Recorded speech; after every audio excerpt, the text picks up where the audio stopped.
with Abe Baldonado.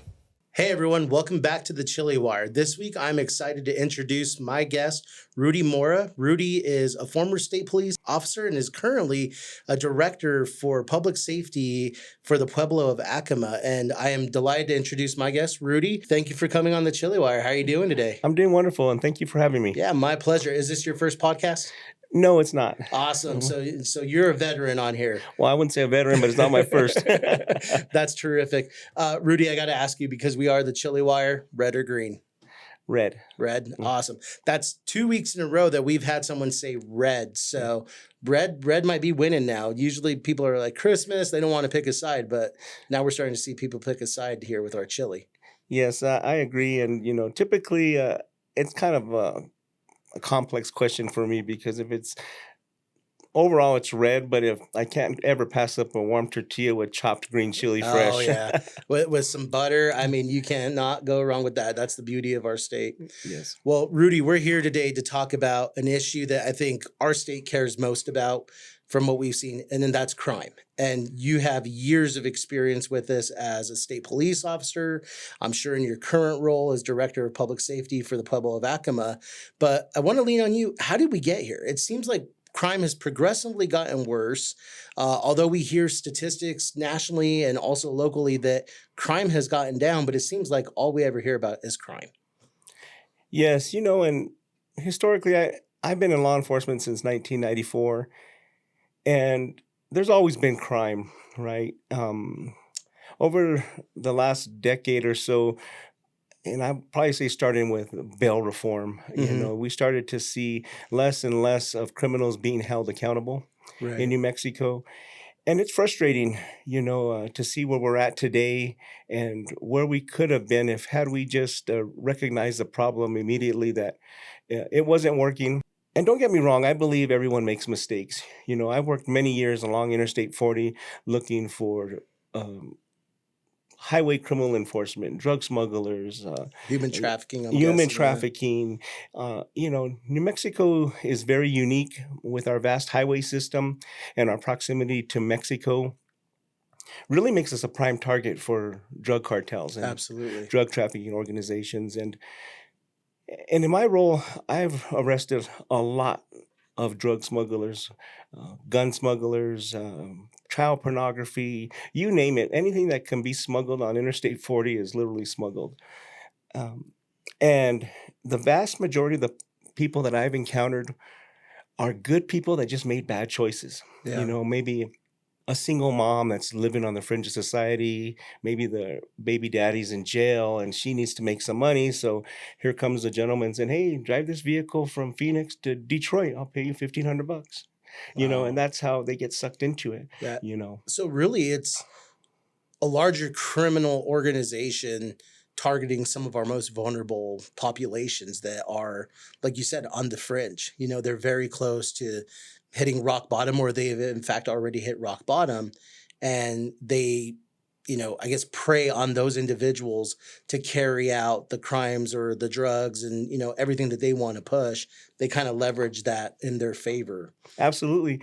And then you get folks that are struggling with substance abuse that get encountered a lot too, right? And they just get extorted for different types of things. And it's sad, but the reality is we have to make some changes here in New Mexico if we want to get on the path to at least be better. I live my life every single day that we don't have to be bad to get better. Right. But I'm telling you, New Mexico, we're pretty bad right now, across the board.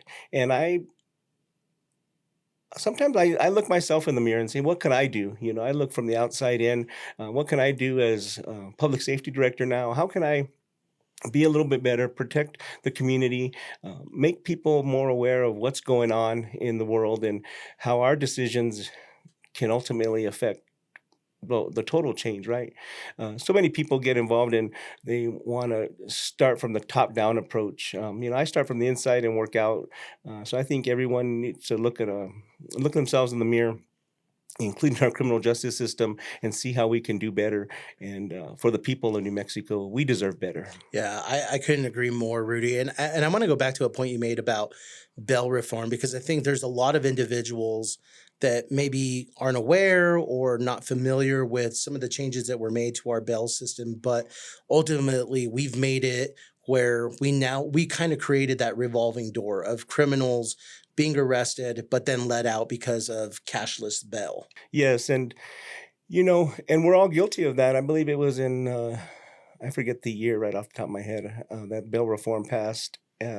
I believe it might have been 2019, maybe 2019, yes. 2020, Yep, somewhere you're around there. exactly right. 2019, and we all voted for it, right? It went Mhm. out to vote, and again, it's just one of those things that everyone voted for it, and I'm not sure they knew what they were voting for.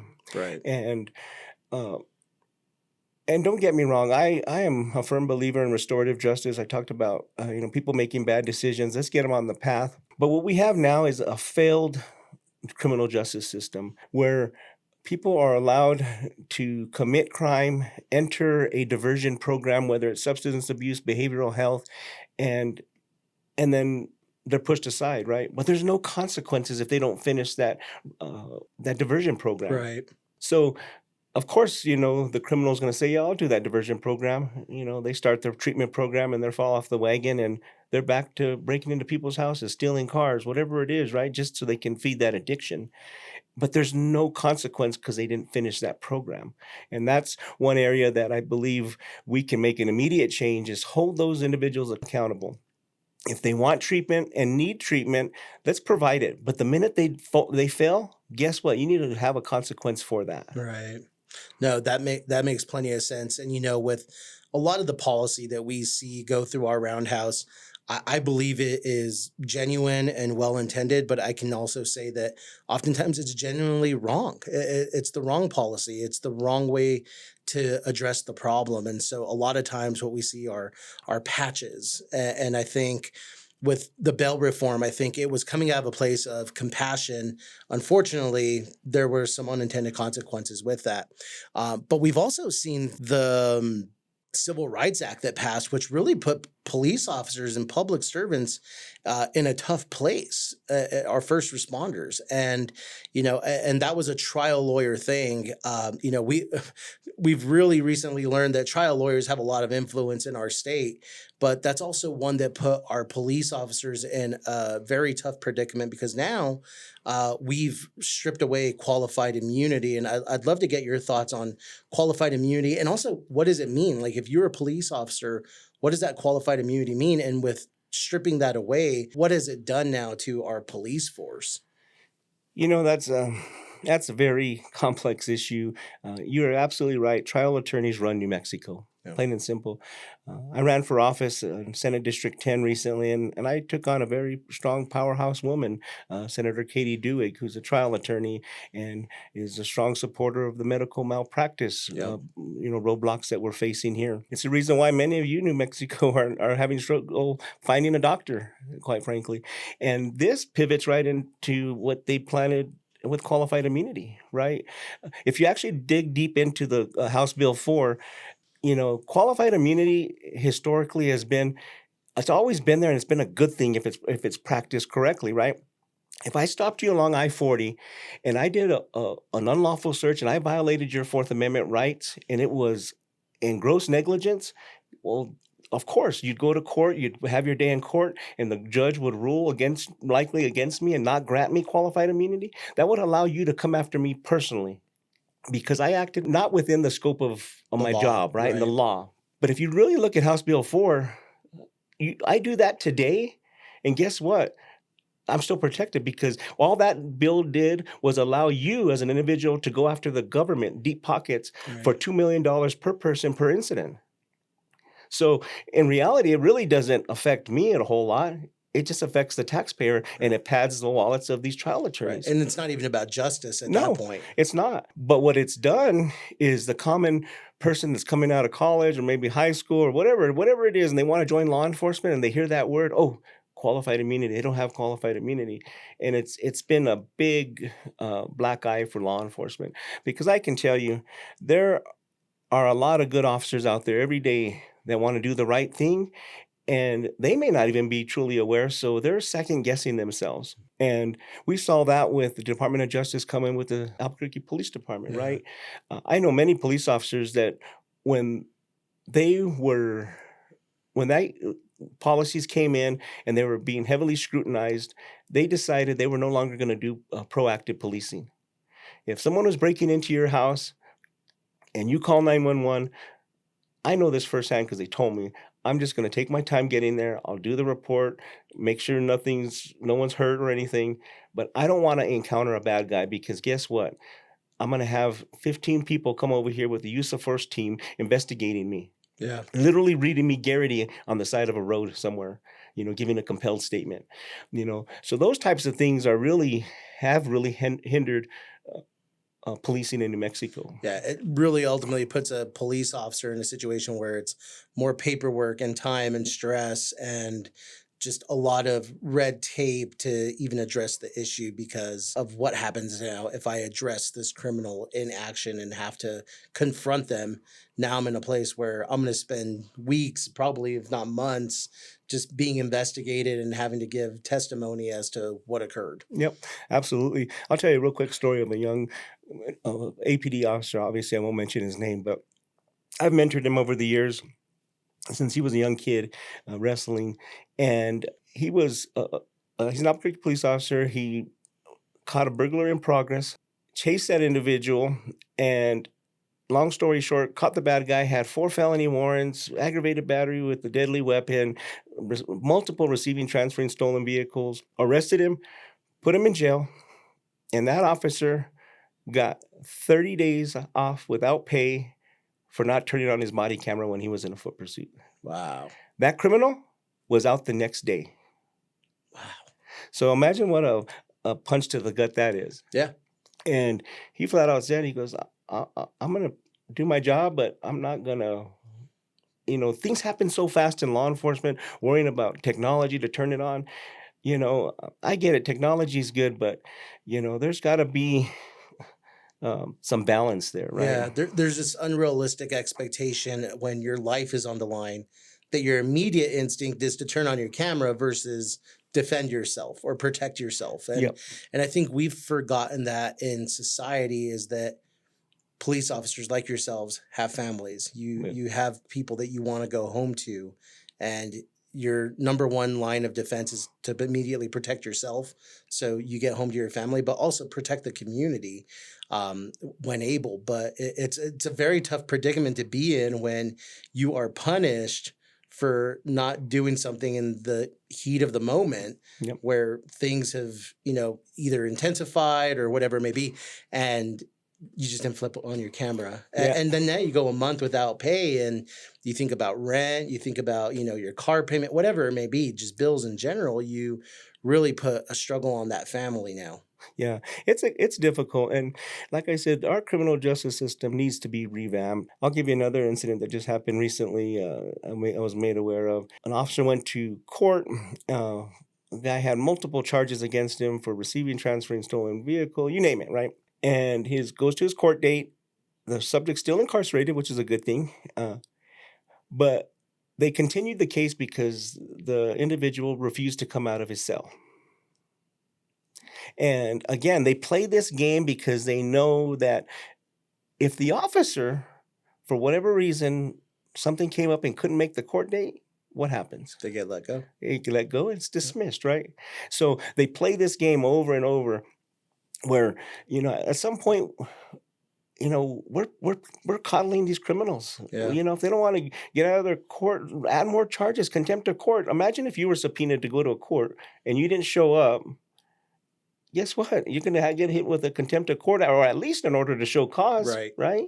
So it's things like that just make it really, really difficult for the men and women that are protecting us on the streets. Yeah, and it's not just a speeding ticket where you contest, if the officer doesn't show up, they let you go. I mean, we're talking about serious crimes here where, they've committed an act of violence towards somebody, and now they realize, oh, here's the loophole. I just don't show up, and hopefully the officer doesn't show up, and they'll let me out of here. You're right, and it's just so frustrating.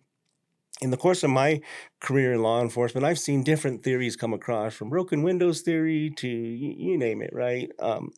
And I'm a firm believer that in broken windows theory, right? Like you stop the small level crime, it's gonna it's gonna prevent long term crime because what we've done now is just embolden the criminal to continue to grow and grow.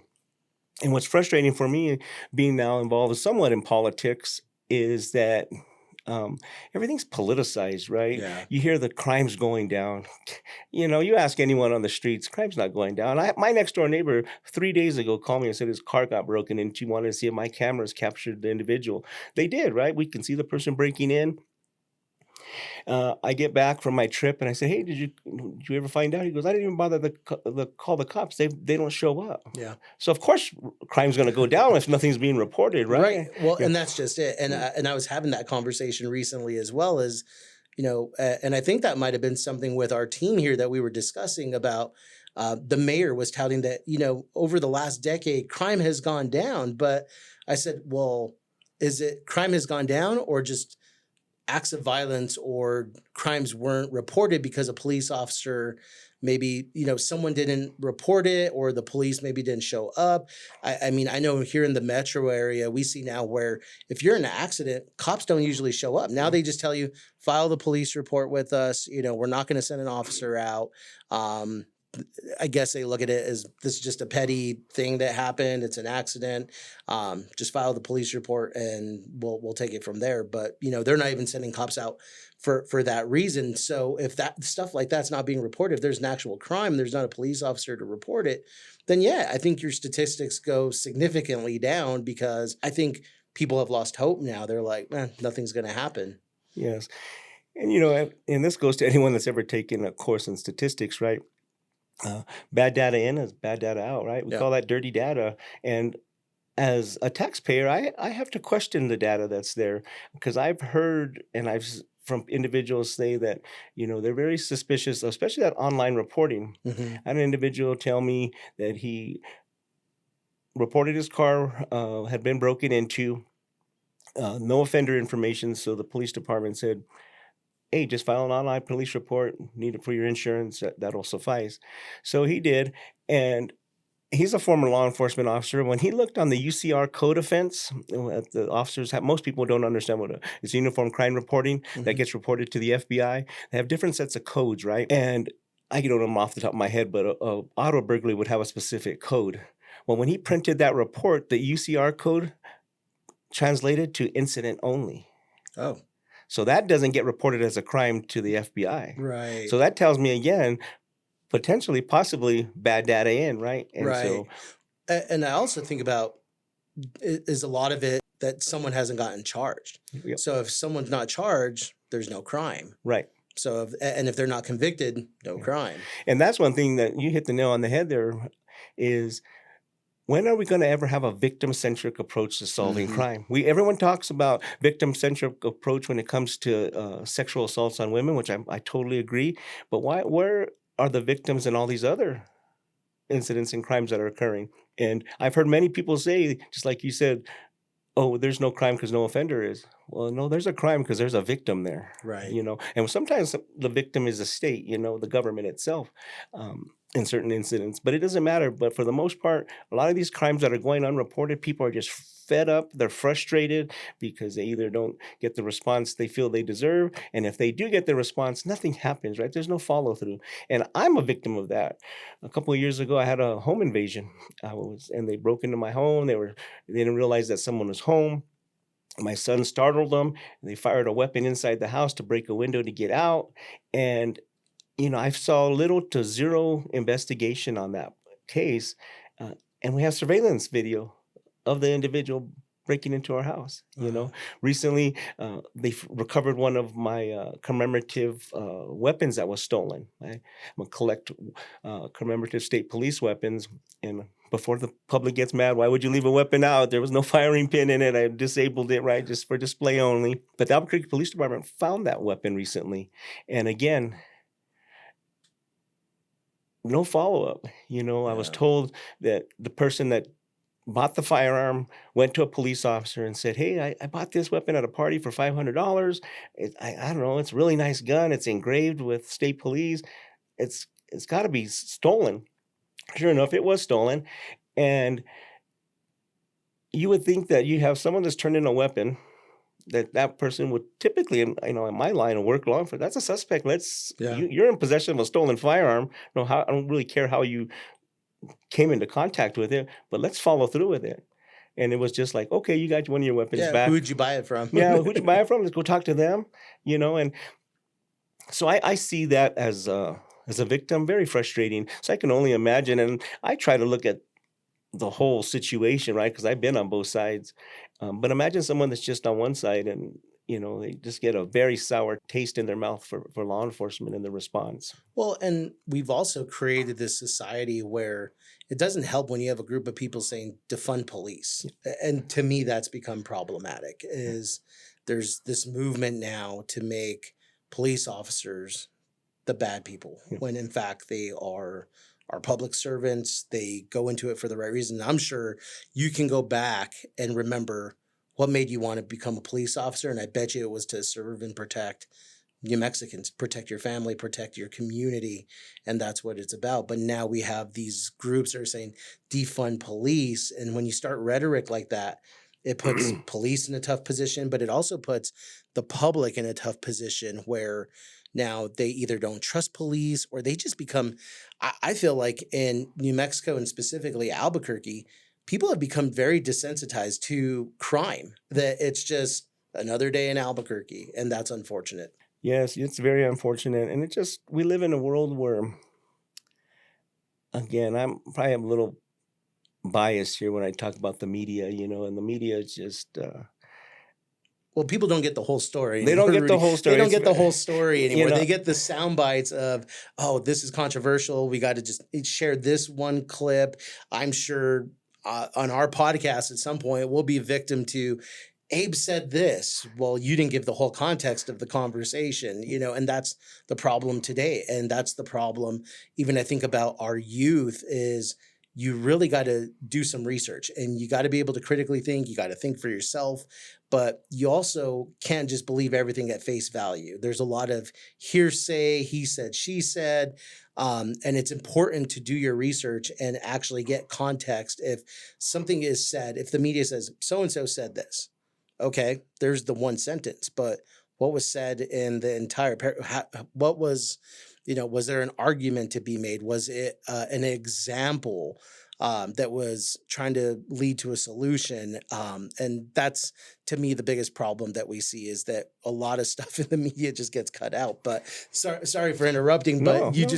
you hit something that I'm like, yes, people do not get the full story They through the don't get the media. full story, and reminds me of my study days. It's like I'm living yellow journalism. I think the recent study, I think it was on KRQE, where the media is less trusted than they've ever been. Yeah, we don't have the Walter Cronkrights of the world anymore. Like, No. you don't have Walter Cronkite. Yeah, you're exactly right. And I just encourage people to go out there. If you hear something, really validate it, right? We have legislators now, just recently call law enforcement ICE and KKK. and That is wild to me. Like that, and the fact that they're not held accountable for rhetoric like that is crazy. it's crazy. And it's it is really sad. I'm really glad Farmington Police Chief Hebby spoke up the way he did. He was actually present during that committee hearing, and that's just totally uncalled for. You got to remember, these men and women are just simply doing their job. Mhm. They're doing their job, and I get it. Immigration is a very, very complex issue. We're built on immigration, right? But there's a right way to come into the United States. And I know many people that have done it. New Mexico is one of a few states that allow non-citizens to become police officers. Of Mhm. course, you got to have your work permit and be in the process for it, but there's a pathway. Let's just do it right, but Yeah. let's not demonize these individuals for literally doing their job. And so. Well, and that's the beauty of America. Immigration is a beautiful thing, but I think the conversation I've had with individuals lately is there's a difference in immigration and border security, and somehow we've tied them in together where they do connect in some places, but to me, border security is a whole different issue than immigration. We want a healthy and very prosperous immigration system. We do want that. But we also have to look out for our border security because there are bad actors who will take advantage of a president or a group of politicians that say open borders, and they hear that. And, you know, there are people who want to come here for the right reasons. They're escaping violence from other countries. They want safety here in America, which they believe that we're safe, but we're not because our crime is ridiculous here as well. Albuquerque's on the list with places in Colombia, in the top 20, which is crazy to think that, Albuquerque's right there with some of the most dangerous places on earth. We're talking the entire world. And you have people who want to come here for safety, but you have the bad actors who see an opportunity to also get in as well and create, we in New Mexico, we'd say mal, Yeah. to create mal. Yeah. And that's unfortunate. And so there needs to be a serious conversation. And I think any reasonable person will tell you that they understand immigration is a good thing. It's not a bad thing, but border security is also very important. And we need to know who's coming into this country. Yeah, I agree with you. I taught with many years with New Mexico Tech with their border security program. That's kind of what my uh, area of focus is. I've worked with Sandia Labs all over the West Balkans talking about border security. It's not just here in the United States. Every other country has border security Yeah. of some sort, right? Mexico right now Yeah. is protesting the folks traveling from Honduras and Latin America coming into Mexico. They're protesting them, and I'm like, hey, but America protests. You're Right. mad at America, but even in Mexico, they're protesting the folks that are also immigrating to their country. Yeah, absolutely. It's all in context, right? It's the reason why people put fences around their yards, the reason why they lock their doors, Yeah. it's not that we don't want uh, people to come visit or whatever, but we want you to be respectful to our property. It's no different than that. We love our We privacy. love our privacy, right? And, we can't ever forget because we are a border state, it's extremely challenging. So I love the fact that you brought up border security because I believe in a very layered approach to border security, right? We have to secure our southern border, and plain and Mhm. simple, you know, just for the simple fact of humanity, because I've been down there. I've seen how women are being extorted down there. People are being extorted. Children. Children, Children. and it's Yeah. sad, to see what happens. I saw an article where people were outraged because Doctors Without Borders were providing condoms along the Venezuelan trail, right? Well, they don't understand why they're doing that. So imagine you're a man and you bring in your family with a wife and just say 3 daughters just for a better life in America, right? We want that. We want to help them out. But they have a choice as they go through these. If people don't know, in the drug cartels, they control particular areas of Mexico, and each plaza has a plaza boss, and a plaza boss is like a lieutenant, for example, within the cartel, and they control anything that goes in that plaza, right? And so, if you're going to go through his plaza, you're going to get taxed, right? Mhm. You're going to pay with something, and that's why they were providing those condoms, right? Because guess what? They're going to rape your wife, they're going to rape your daughters, or you don't get through. So imagine Wow. having to make that decision. Yeah. As a parent. As a parent, Yeah. as a husband, I can't even imagine that, right? And these are the horrific stories that I think people don't hear about, and it's you know it's saddening, but it's also enlightening to hear from people like yourself who have experienced this and are aware of these situations, because I think the regular public, out of sight, out of mind. But then you have folks like yourself who have worked in this area, and to hear that story is just saddening. I couldn't imagine as a parent to give your child away to some random man just so you can get through. I know it's sad. I'll tell you another story. I worked Interstate 40. Have a lot of experience in arresting drug trafficking organization, drug smugglers, and one particular year, I arrested a police officer from Nogales, Arizona, and he had 15 kilos of cocaine in a rental car. And I'll kind of speed through it just for the sake of time. But as I was interviewing him, I said, "Man, you're a police officer. How'd you get caught up in this?" And he was sad. He was crying, and he said, "Let me tell you, officer." He goes, "I'm sitting on the a border little cafe where I have coffee every morning in my community, and I see this well-dressed Mexican man come across, and he sits at my table, and he hands me an envelope, and he says, "The Sinaloa cartel wants your friendship." So he opens up the envelope, and it's filled with cash. He said, "At least $10,000, $15,000 in $100 bills." He closes the envelope, slides it across the table, and says, "I'm a police officer. I'm not going to do this." A little bit of time goes by. He's there at the coffee shop where he had coffee every morning with the locals. The same individual comes across, sits at his table, hands him an envelope, slides it across the table, and says, "Do you want our friendship now?" He opens up that envelope, and there's a picture of his wife taking his kids to school. Wow. So they were willing to pay him. He turned it down, and now they were extorting him, and he was having to do those runs on his days off every single week from Nogales, Arizona. They stop here in Albuquerque, get met at a hotel up here off I-25. They'd make the exchange, and he'd take the money back for them. Wow.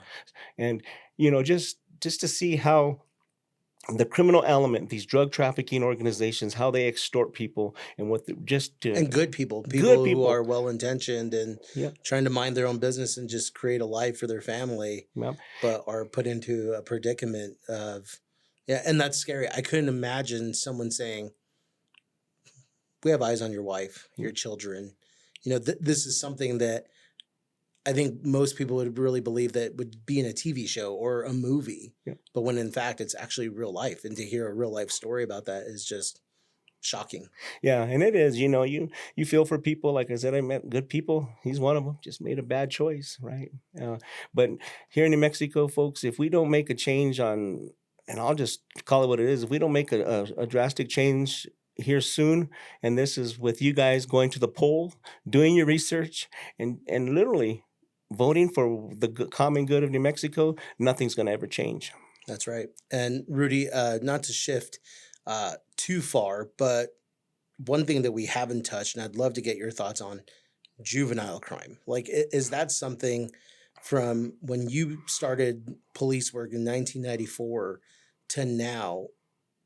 How have we gotten here? It seems like crimes, especially in younger individuals, is more common now than it probably ever has been. And is that something that you've seen, that progressively it's gotten worse for juveniles now to be involved in some of the crime? I mean, we see drugs, murder, and we just, I don't know. I feel like every time there's something in the newspaper that's regarding crime, somehow there's some young teenager tied to it. Yeah.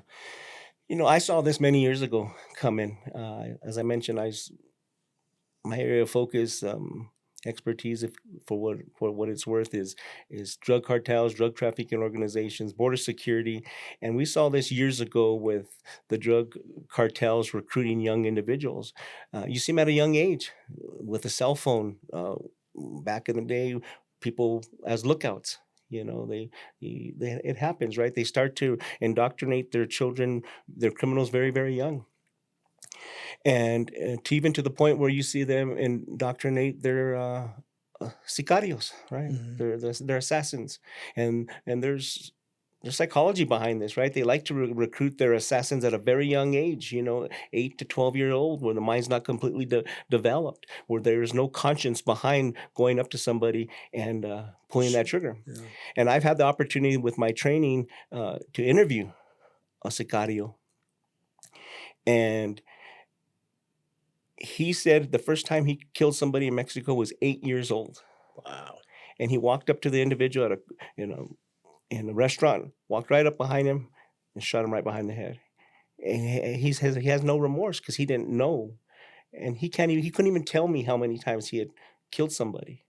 But now he's trying to tell his story. He's in jail for life, right? But to see what's happening, and that's when we were really stressing an area of a training that we were doing. It's called junior narcos, right? They get the junior narcos indoctrinated young. They get them in the game. You see the lifeline, you see the corridos, you see the Mexican music talking about, shoot this, shoot that. Mhm.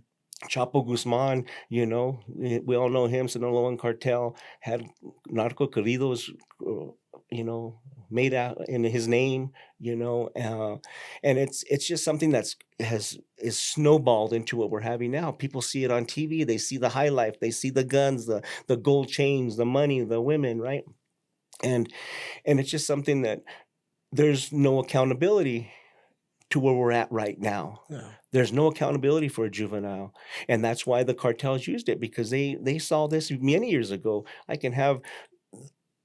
give you another incident. I have so much to talk about, but I was able to interview an individual that was we caught him smuggling dope across the border down in Columbus. So many people don't know that people from Mexico cross the border, they go to school down in Deming, New Mexico, and then they go back, right? So these school kids were paid $500 a day to carry a backpack full of dope on their school bus across the border, go up to Deming High School, drop it off, and then go back and then get paid $500 a day, because they know that one, the United States Border Patrol will say, "Oh, here comes so and so. They're coming to school, whether they're in a school bus or whether they're in a car. Hey, there's Raphael. There's Yeah. whatever. Come on through." They see him every single day, Right. not knowing And they're that children. They seem harmless. they seem harmless, Yeah. and that's how it just continues to snowball. And they know if they did get caught, there's limited information. They're not going to do anything to them because they're a juvenile. I'm living that my life now with my current role, where we have juvenile offenders on the reservation and the tribes that we have no place to house them at all. Again, you talk about defunding of Turquoise Lodge, right? One of the biggest treatment facilities for juveniles in New Mexico. All these are playing into what's happening now with juvenile crime, and I get it. No one wants to see juveniles locked up. I've been there. I've read the statistics. I've seen the research. The more the juveniles locked up, the more likely they're going to recidivate, right? I Yeah. get all that. At what point do we put a stop to it? Because Right. I can tell you right over here down the road at our juvenile YDDC, pretty much nothing but murders or attempted murders in there right now. And imagine that.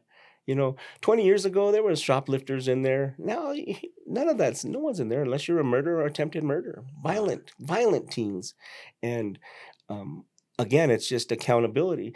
Me being a parent, I've known that if I let my kids get away with talking back to their mom, it was going to probably snowball into them eventually hitting their mom. Right. And it's just that reinforcement at a very young age, what they're going to be allowed to. What are the guardrails here?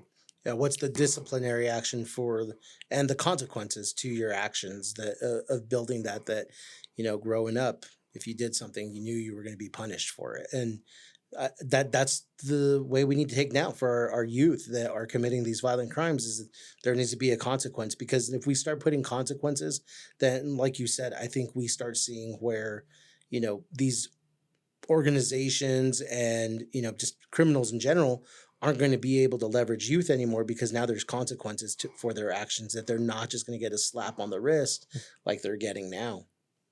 Yeah, I agree.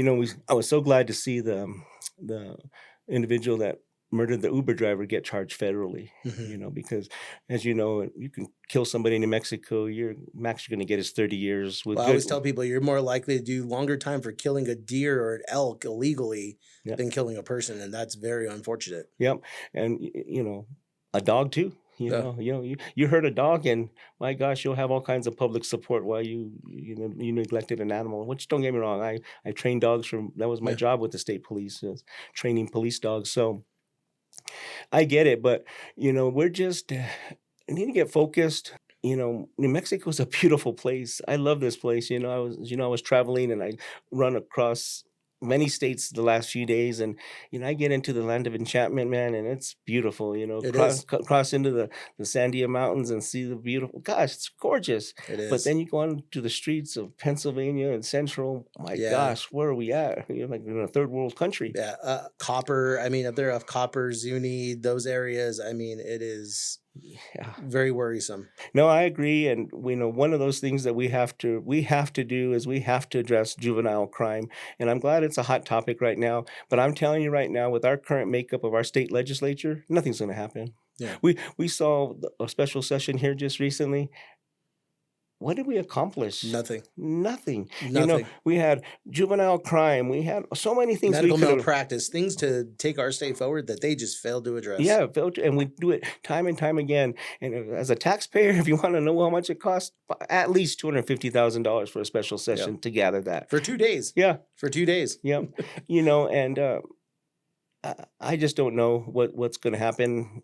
Sadly, I'm looking probably to possibly retire out of the state. I love New Mexico, but But they tax your retirement here. There's no incentive to stay here. Yeah, my living on a fixed income when I finally retire is going to go much further in other states, for instance, like Florida, where there's no state tax, or a state, it's just it's tough. My wife and I own small businesses. It's hard to do business here in New Mexico. We get taxed to the yin yangs. Yeah. We're literally slaves of tax. And to think that years ago there was our founding fathers were upset about a 2% sales tea tax. Yeah. Imagine what they'd be thinking now. Well, we don't teach kids anymore about the Boston Tea Party and what occurred there, and the revolt against taxes. And now it's just like, we just accept it. Yeah. And you're bad if you believe in taking money from the federal government and keeping your money for you. You're now a bad person. Like, how dare you want to keep the money that you earn for you and your family? Yeah. And I just see that as being again no different than and I'd probably say this lightly, no different than the cartels extorting people at their weakest point. Mm-hmm. Sometimes you see political groups that will extort a certain faction of society to their benefit. Yeah. You know what I mean? I don't know. I don't have all the solutions. I just know that we live in a beautiful state and we deserve better. We can be better when the states around us are doing great. You talk about education. My gosh, it's so sad. We're last in everything good and first in everything bad, and it doesn't have to be that way. No, it doesn't. But it starts with holding people accountable. Yeah. There has to be law and order. If not, we're going to be the next Skid Row. We're already there in many. Next Portland. I think we could agree we got to hold our elected officials accountable too. Yes, we do, and that's one thing. And is our judges too. Yeah. They're usually once they get in, they just retain them. That maybe has to be looked at as well. And people don't know anything about justices of the court, because when you go to your ballot and you're like, do you want to retain so-and-so? Most people don't know anything about them. Like, what have they done? How have they ruled on certain cases? Yeah. And if you don't know any of that, most of the time you just retain them. And it's like, well, are they doing a good job? Are they doing their duty to the court? I mean, we saw the magistrate judge in Las Cruces harboring a Trinidad Agua member. Yeah. I mean, it's wild to me. But you're spot on. The need for judicial reform is also needed here in New Mexico.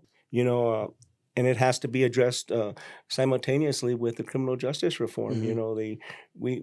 We have to be better. You have to look like, just common sense is, where are we at now? Is what we're doing right now working? I would have to say, no, it's not. We need to shift gears and change. Yeah. And back to what I said, the way I live my life, we don't be bad to get better. But my gosh, we're pretty bad right now in New Mexico. And, I have been a grandpa now, and I looked at my grandkids last night. We were watching them, and man, I just kind of thought to myself, man, what world are we leaving you poor little kids to? Yeah. I remember a time in New Mexico. I grew up in a small town in northern New Mexico, Las Vegas, New Mexico, and I remember a time where it was community. You could sleep with your door unlocked in the night. I mean, it wasn't all too bad. And my wife and I joke about, let's go back to the 90s. It was a little bit of a better time and a safer time. And if we could just get back to that, it'd be great. And Rudy, I hope New Mexico changes sooner rather than later, because I would love for you and your family to stay here, where you built a life, you built a career, and not lose you to Florida and other states. Like, we lose so many people too. We lose so many of our youth to other states because of better opportunity and better jobs. And we lose our retirees. I think about my kids one day, I want them to be around their grandparents. And, if my parents up and decided to leave, I'd be very hurt that, my grandkids aren't going to have access to them. And so it's my hope that New Mexico changes for the better, to keep people like you who love this state and who have really thrived here, but also dedicated your life to just trying to see a better place in New Mexico. Yeah, and I do, and I believe we can be better, but we have to make some changes. We have to look at. Everyone talks about a data-driven approach. Yeah, yeah. Use the data. Use the data. Our system's broken here in New Mexico, where someone commits a crime today because, we'll say they have substance abuse, right? They get into a diversion program. Usually they're issued off of credits, 30 credits or 30 hours of treatment. Anyone that's ever dealt with substance abuse in their families knows that 30 hours isn't enough, right? Yeah. So everything is based off of a client. I know several nonprofits that have clients, right? I have yet to interview or talk to a nonprofit that's treating our most vulnerable and saying, hey, I have Rudy Mora here, and he's a success story. Yeah. Because Rudy Mora in our current system right now is client 220. By the time I go through the entire criminal justice system, I'm back at it in another 30 days, and I'm client 1,500. Wow. Right? Because the system's broken, where we should have, okay, I broke a crime, I committed a violation, broke the law. I go into treatment program. If I didn't finish it, I go to jail. And in jail, they have a treatment facility. I'm mandating now I'm going to make you get the treatment. You're going to get job skill training. You're going to get your treatment unit. You're going to get your education, get your high school diploma. We're going to train you. Okay, now we transition to getting you working with a job. We offer a tax credit to an employer. Hey, hire Rudy Mora, and give him the credits. Give him the ability where I'm not having to make a decision. Do I show up to work today or do I go to my treatment? Because guess what? They're going to go to work every day, and they're going to miss their treatment, and we fail them again. So say, hey, employer, I'm going to go ahead and give you a credit so you can continue to pay Rudy Mora while he gets his treatment, come back to work, and then finish off the day. And then we get to the point, okay, we find you housing, and we follow them all the way through the entire circle, right? To the point where they're now solid, where they're now becoming the teacher, helping other people. And that's how you grow a complete cycle of recovery, right? Is because the best way to teach is to teach through your experience, right? Absolutely. And but we have to have the support system. Meanwhile, these nonprofits are getting funding based off of just clients. Let's make a simple twist there and say, hey, nonprofit, I'm going to give you funding based off your success stories. Right. We're going to build some accountability into this. And if you only have 10 success stories, well, guess what? You're going to get funding for 10 people. And we're going to continue to grow on that. Because I tell you right now, I'd rather have one success story and give them $1 million than 4,000 clients and give them $1 million and give them $1 million for nothing in return. Right. That's right. Rudy, great solutions. Thank you so much for joining the Chile Wire. I greatly appreciate your stories, your experience that you've shared with us today, our viewers. And we hope you stay in New Mexico. We hope that you continue providing solutions and ideas, and because that's really the way things get done. And I hope more people hear what you said today about, hey, there's ways that we can do this. There's ways that we can actually bring recovery to our criminal justice system and have folks actually prosper from bad decisions that they made to actually being participants in society and, working and, providing for their families. And there's an opportunity there. We just have to talk about these ideas. So Rudy, thank you so much. Thank you so much for your service to our great state. And thank you again for joining the Chile Wire. No, thank you for having me. I had a great time. Thank you. Yeah, my pleasure. Well, y'all, that's it for this week. And we'll see you next time on the Chile Wire.